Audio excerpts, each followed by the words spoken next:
50 ఏళ్ల అద్భుతమైన సినీ కెరియర్ ఆయనది. ఆయనే దర్శకేంద్రుడు శ్రీ డాక్టర్ కె. రాఘవేంద్రరావు గారు. ఈ 50 ఏళ్ల సుదీర్ఘ ప్రయాణంలో ఎన్నో రికార్డులు, ఎన్నో బ్లాక్ బస్టర్లు, ఎన్నో అవార్డులు, అన్నిటికంటే మించి ఎన్నో అద్భుతాలు. Live life like a king. ఈ సూక్తికి ఆయన ఒక నిలువెత్తు నిదర్శనంగా నాకు అనిపిస్తూ ఉంటుంది. 100% సార్థకం అవుతుంది ప్రతి అక్షరం కూడా.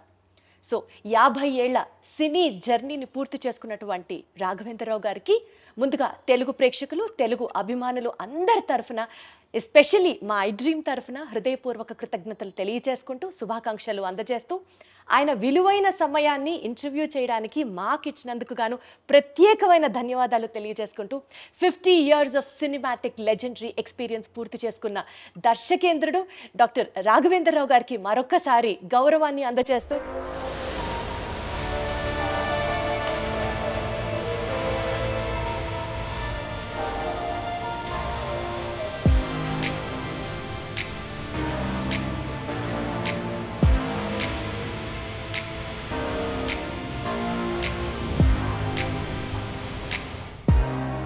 సార్ నమస్తే. ఇంటర్వ్యూ స్టార్ట్ చేయడం చాలా సంతోషంగా ఉంది. థ్యాంక్ యూ అమ్మా. ఎలా ఉన్నారు sir?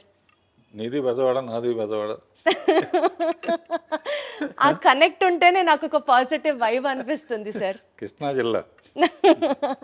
Thank you so much. ఏ ప్రోగ్రామ్ అంటే 40 ఏళ్ళు మాట్లాడలేదు, మీ అందరూ తెలుసు.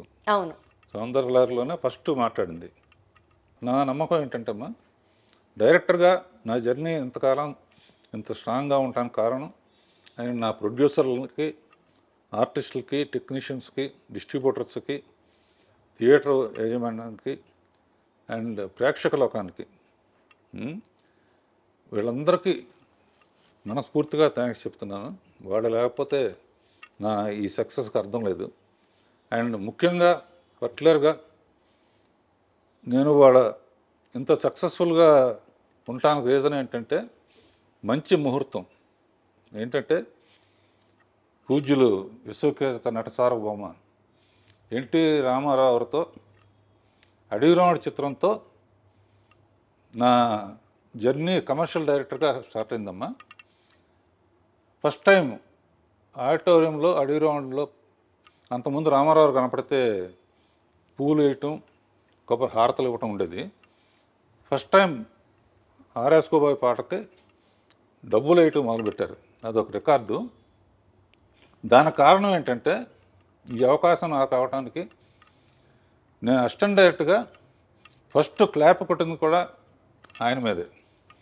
ఆయన మీద కొట్టిన క్లాప్ ఆ తర్వాత ప్రేక్షకులు కొన్ని కోట్ల మంది మన సినిమాలకి క్లాప్స్ కొడతారని అప్పుడు ఊహించలేదు నేను.